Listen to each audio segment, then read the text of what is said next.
been working on the rocket to be human-rated, and we were successful in creating additional tests and declaring those systems human-rated. But the work on the crew module and the crew escape systems and all other intelligence required in the rocket will definitely take more time and more suborbital flight, and we are on that this year and coming year. While we do all this, we continue to work on newer technologies in various domains of launch vehicles, satellites, as well as robotic applications, and they are continuing to be done within the organization as well as industries and startups, and we continue to handhold them to create this capability in India. So this is the mandate and the outlook for this agency for the time being. Thank you so much.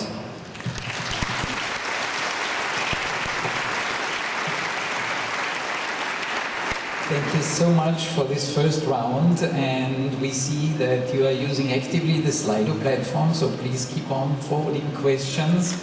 But before we come to your questions, we would like to do another round of specific questions to our heads of agencies, and I would like to start with Lisa. You have mentioned already in general before, but maybe you can be more specific on how is Canada enabling industry to take its part in the lunar supply chain? Thank you so much, Christian. So as we plan for humanity's return to the moon, there is huge potential for Canadian entrepreneurs and scientists to advance lunar science and technology. We analyze our space sector every year to take the pulse, see how they're growing, and they were incredibly resilient through the pandemic. They're very export-oriented, a lot of small and medium-sized businesses, and some increasingly larger ones.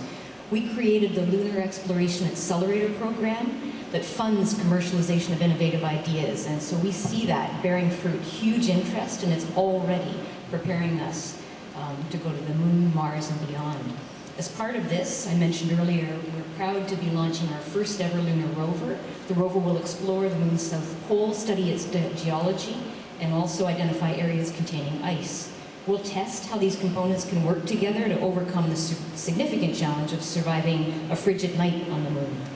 This lunar rover mission builds on our expertise in previous lunar rover technology projects. And the result of these efforts, we believe, will improve life for everyone in space and on Earth, also putting us at the forefront of space innovation. Thank you.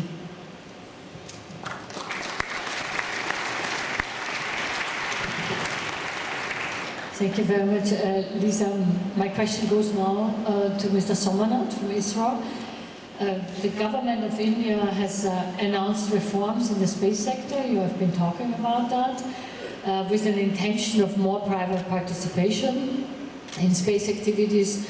So how do you see the Indian private space industry developing? Are you pleased with the start? Is it going well? What incentives will you use? Yeah, I think these are exciting times in working with young people. Really those startups in India that have been working in this domain for the last 5 years, seeing the enthusiasm of this younger generation, the government of India decided that this area must be one of that must be promoted with the agency support. So we created the institution of InSpace, primarily to work with them and also to handhold them using the knowledge and technology available within the space agency, and also to enable them to use our laboratories and spaces for them to do research and development and testing, and also to create those ecosystem in outside ISRO. I think this is very, very important. And we would like to see them grow in different domains. Of course, we see them to work in rockets, satellite building, applications, and we see much of the business opportunities are in the applications, and we see that as a domain which need to be promoted very much. But we are not ignoring those domains of rocket building as well. We know it's a very challenging domain, and success and reaching some goals are very difficult. But the enthusiasm of the young people are really encouraging, and they have built recently one of the first ever 3D printed rocket engine, and they have successfully tested it in private ecosystem and created the entire liquid engine development ecosystem in one of the laboratory, which is a very exciting thing to see to happen in India. We are also seeing that they are able to build scientific instruments, observational systems for cameras, radar instruments for small satellite platforms, and they are able to offer us a satellite bus for users in India. and we would like to make sure that the country or the government becomes an anchor customer for them to become successful. And we see that through this enabling mechanism of InSpace, this activity will grow bigger. And we have a new chairman, Dr. Pavan Goenka, who has come on board with our agency to handle this activity with great expertise and experience in industry. And he will be spearheading this activity to handhold these young people and startups, and also create a startup ecosystem throughout the country. Thank you.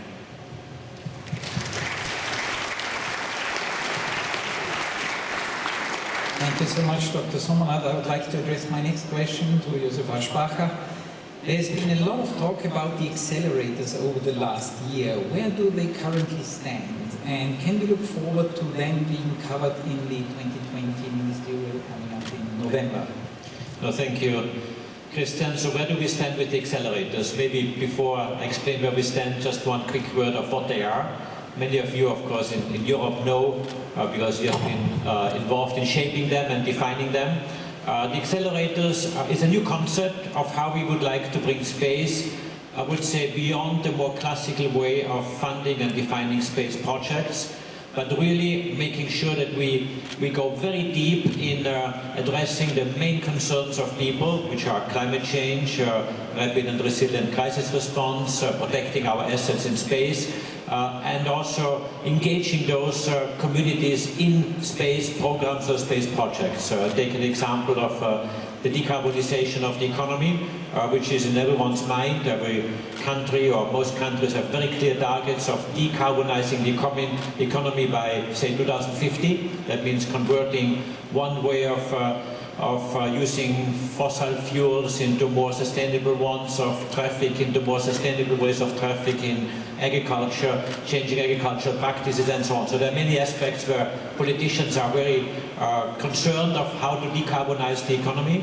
and Europe certainly is extremely engaged on this at the level of the European Union, of the member states and the individual countries. So what we want to do is to help building through these accelerators how this can be done, to engage those communities, public or private, who deal with the decarbonization of the economy as one example, and engage them in space programs. So what we do is, and I've explained before that we are preparing for a ministerial conference where typically with the member states we make a proposal, they are funded and they are being implemented. The accelerators will build on building blocks from different partners, and they can be national institutions, they can be private entities, companies who are working in decarbonization, managers who are managing decarbonization funds or climate change funds, and to really say, I have a need here in order to protect my coastlines or my farming community, or protect the forest, and that's where I think space can play a role, and I want to be part of this wider setup in a more looser way of putting an ambitious program together through these building blocks. So where do we stand? And that's exactly the question. This concept has been agreed, endorsed by our member states at the Matosinhos conference we had last year, and again reiterated at the Space Summit in February.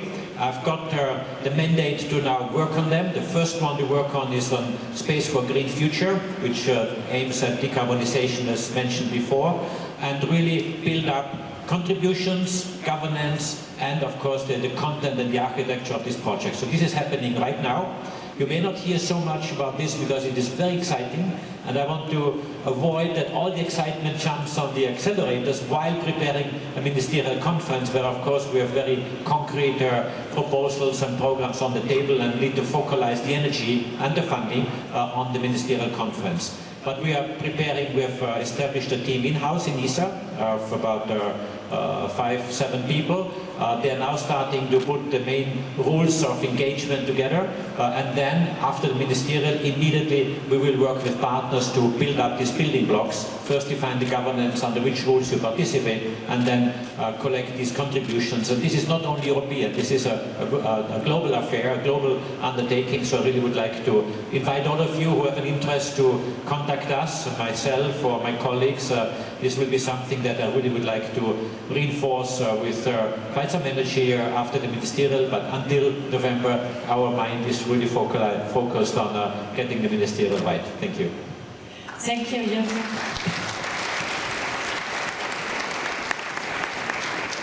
Let me now ask the next question to Mr. Yamakawa. What are the plans of JAXA's Earth observation satellites and programs? So thank you very much for the question. I talked about the H3 rocket, which we are currently developing, and our plan is to launch our next Earth observation satellite using a test flight of the H3 rocket. We call it ALOS-3, which means Advanced Land Observing Satellite, and it's a excuse me. And also using the next launch of the H3, we will launch ALOS-4 observing satellites, and those satellites are equipped with optical sensor and also radar sensors with more advanced capability. Thank you very much. And using those advanced capability of Earth observation, we would like to further use those satellite data for example, disaster monitoring, disaster response, and also we would like to use those data for our daily life, and also to contribute to global issues like climate change. So right now we are operating 6 Earth observing satellites, as I said, optical, radar, greenhouse gas, and so many others. But we'd like to add 2 more in the coming years to contribute to our daily life. Thank you very much.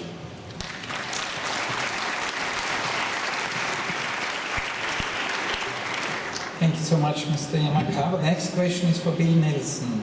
What is NASA doing to ensure the safe, peaceful, and transparent use of space? Broad question. We have a real challenge in the future. We've got to figure out some kind of regulatory system with all of the commercial activities coming into space. All of this, as far as us international nations have to agree to a set of standards by which we are going to operate. Number one ought to be that we go in peace among our civilian programs, that we have interoperability so we can help each other out in times of trouble, that in fact we would come to the aid of one of our collaborating nations when we are in time of trouble, that we are transparent in what we do as we go forward and venture outward in this exploration of space. When you throw in the commercial part, it brings added dimensions. Take, for example, we hope by 2030 that we can deorbit the International Space Station and rely on other nations' space stations and commercial space stations. And so what kind of standards are we going to insist as governments of the commercial activities?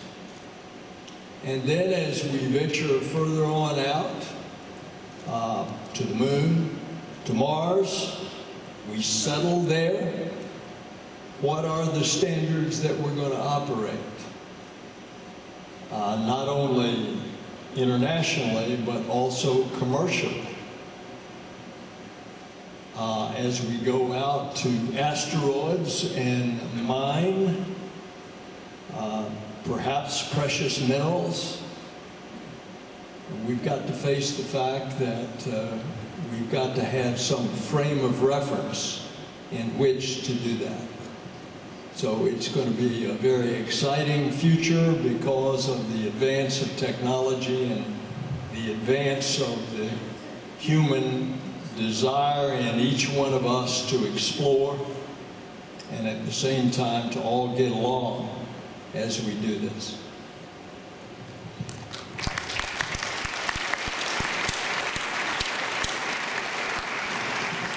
Thank you very much, Senator Nelson. We have about 30 minutes left, and we have really an enormous amount of questions. Some of them we have to group because they are quite similar, but this is of course also due to this really large audience here in the room.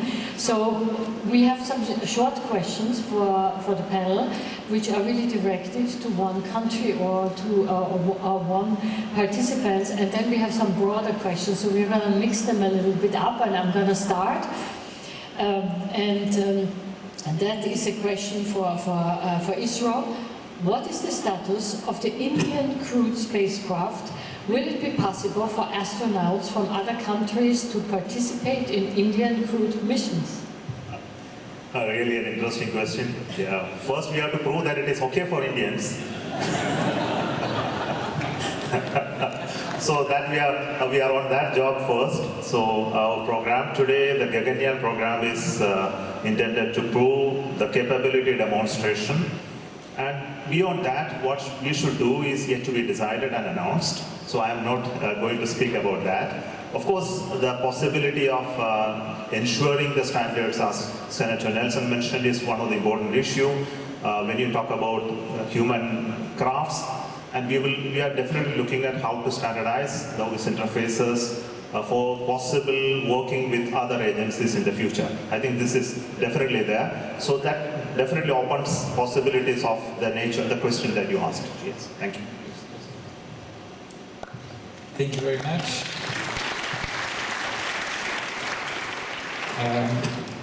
There are many questions that are alluding to the theme of this IAC, Space for All, and one question here that goes actually to all of you, one by one maybe. Following the theme of Space for All, how do you or your agency plan on incorporating emerging nations into the space sector in a meaningful way? Who would like to start on that? Joseph? Space for All, and I will be brief because there are five panelists here.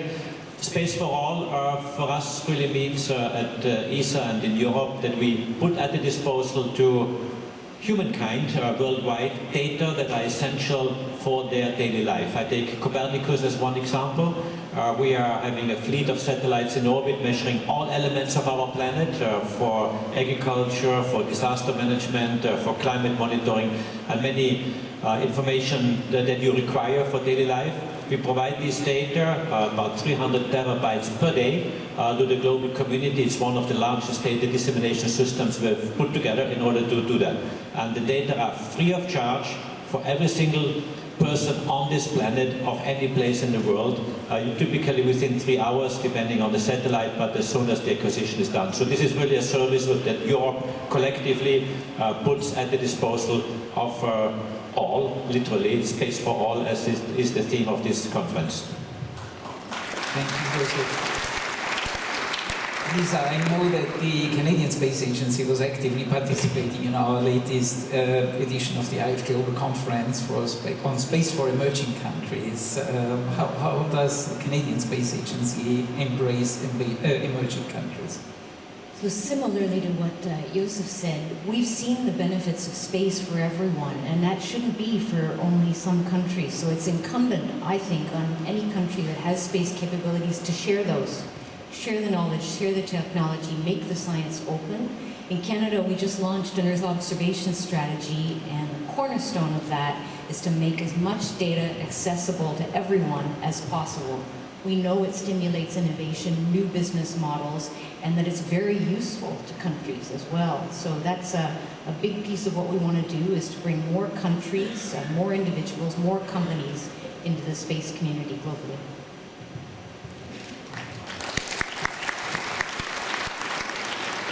Yes, yeah, Makara. Thank you very much for your great question. I'd like to talk about the capacity building for related to emerging nations, and I'm going to talk about the framework using the Japanese experiment module of the International Space Station, KIBO. And we're using that KIBO's function to release CubeSats from the International Space Station, and in collaboration with the United Nations and also with other organizations to provide the opportunities for emerging nations to actually develop their own CubeSats and deploy, providing the deployment opportunities to, from the International Space Stations. For example, last month, Japanese government hosted a TICAT meeting in Africa, and we already released 6 African CubeSats in the past, and we will release 2 more in the near future. So that kind of activity is really contributing to capacity building of emerging nations. That's one example. So, thank you very much. So, I think this is a question for Senator Nelson. What year would be realistic to have a permanent outpost on the moon? If it's helpful with regard to going to Mars and further out, then it's a possibility. It may not be permanent in the sense of 365 days a year, but it could certainly be for extended periods of time in order to learn how to exist in a very hostile environment. The big difference is the moon is only 3 or 4 days away. Mars, 8 months or so, unless we improve the propulsion and can get there in 2 or 3 months. And that makes it a lot easier when you consider the alignment of all the planets about getting home. So I think we're going to learn as we go to the moon. We're going to figure out, we're working on a magic potion right now that we will mix with lunar dust, regolith, and it'll be a concrete launch and landing pad. It'll be building blocks for a structure. So there's a lot we can learn on the moon as we get ready to go the real long distance to Mars and then further out.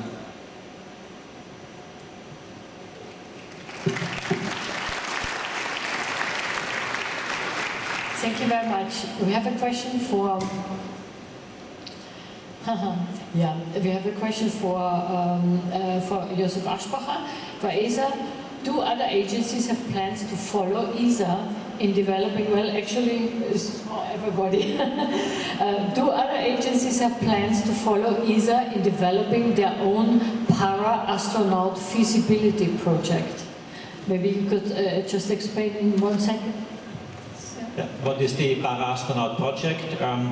As part of the call about a year ago, when we called for astronaut candidates, we also launched at the same time a call for para-astronauts being astronauts with a physical handicap, of course being fit mentally and to do an astronaut's job, and this is a very demanding job, as you can imagine, but having a physical handicap. This can be of different types, and we gave some possibilities what this could be, but we left it basically open for people to really apply.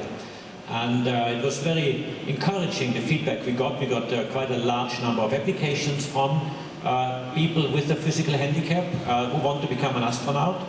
So we are now, and this is part of the astronaut selection which I mentioned before, we will select para-astronaut candidates because there may need to be some work done in order to see what adjustments may need to be made in the spacecraft, in the capsule, or on the space station to cater for this handicap they have.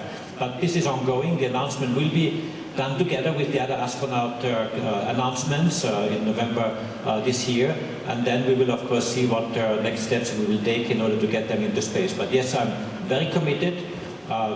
ESA is a very diverse agency. We are fostering diversity of all senses, not only gender, but also other capabilities, and para-astronauts or people with physical handicap is part of that. Very exciting project, and I'm really looking forward to the next steps in this project.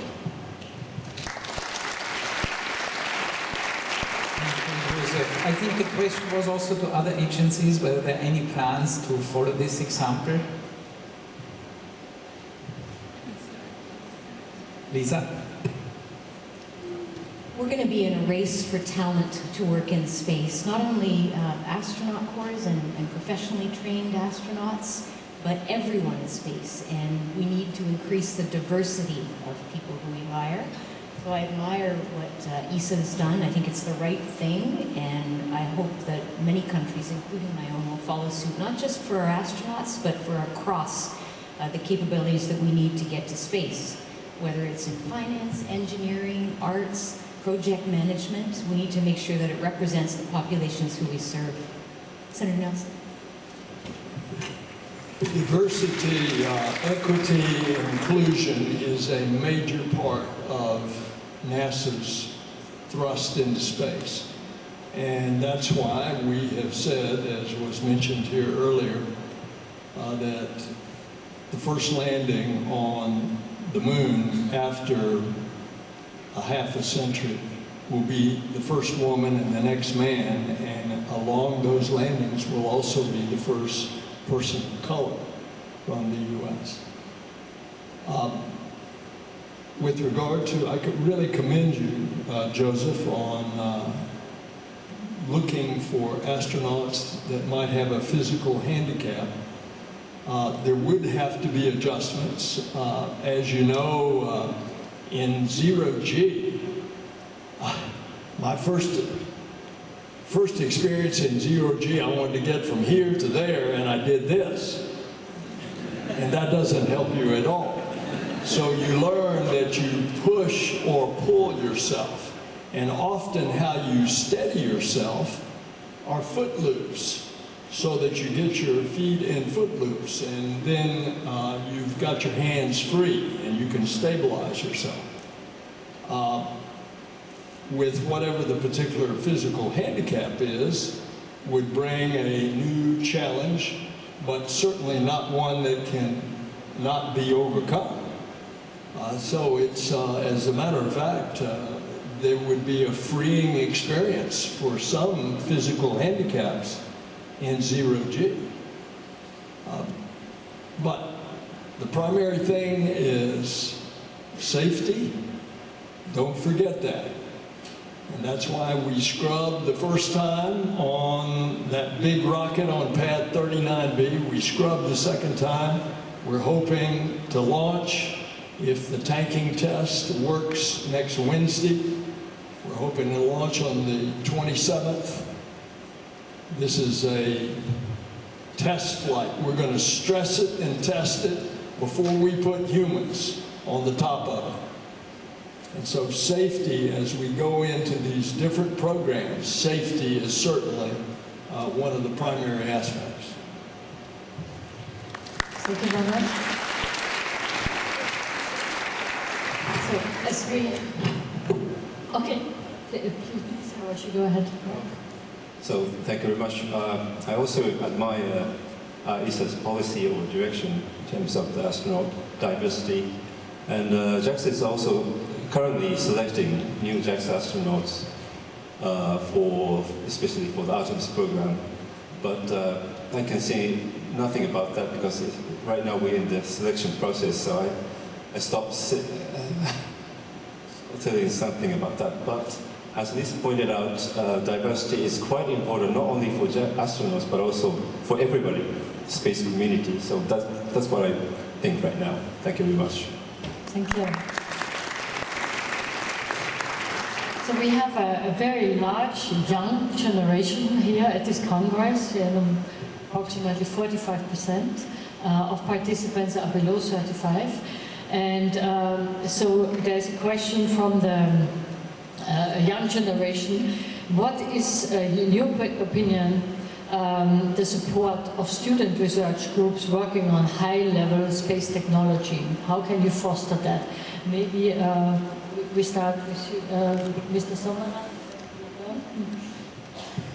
Yeah, I am seeing this phenomenon really good. And I'm really happy to see large number of participation of young people, space generation now, the next generation of people who are interested in space technology and applications, a really welcome thing. To enable them to do that, we need to create a certain ecosystem in every country, under every agency. The first and foremost is all of them come with starry eyes and great expectations and enthusiasm, but then really to get into space, that you need to be aware of the opportunities, specifically the outcome that you are going to derive out of your activities. For example, you get into an application, then you need to show the downline where you are leading to in terms of the business outcome, whether it will be sustainable over a long period of time. So it requires certain hand-holding to direct them to the market, and what exactly is a market. Second is on technology side, of course they need support. Many of them come with great ideas, but then ideas to prototyping and then doing something really useful requires great painful effort. And here the experience of some of the previous generation of people who can help them, to mentor them.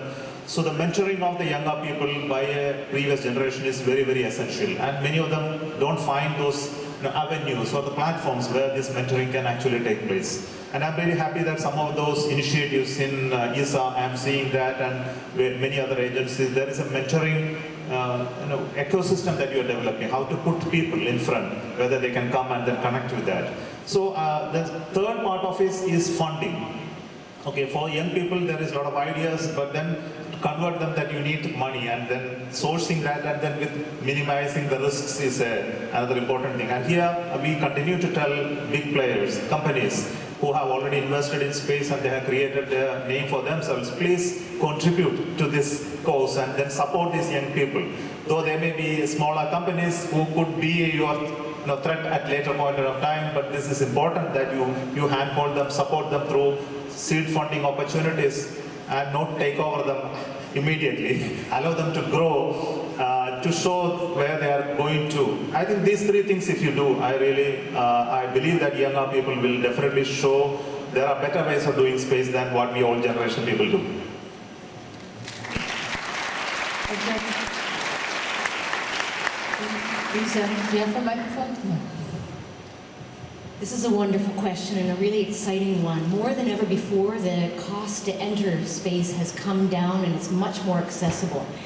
And so the short story I'll tell you is this. In Canada, like many other agencies, we work hard to fund universities and give students real hands-on experience with, for example, a CubeSat program, which we've just launched the next iteration of it.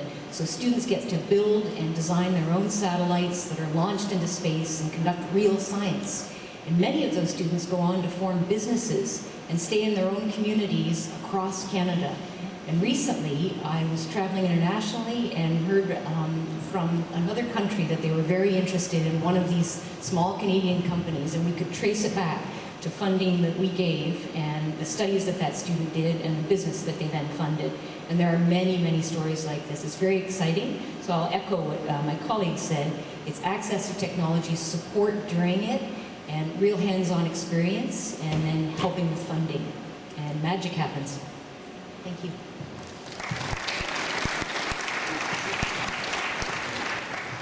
We are no longer the Apollo generation, and yet the Apollo generation did such phenomenal things in education, in science, technology, engineering, mathematics, the ripples across the globe.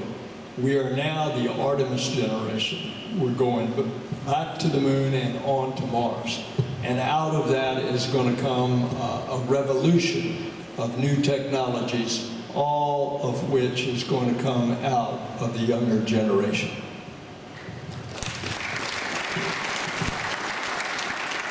Thank you very much. there is great enthusiasm about the Artemis missions, especially the human flights coming up, not only in the US, all over the world, also in Europe. And we have a very concrete question here. Will the given the European contribution in the form of the ESM to Orion, will there be European astronauts on Artemis missions? I would like to address the question. The answer is yes.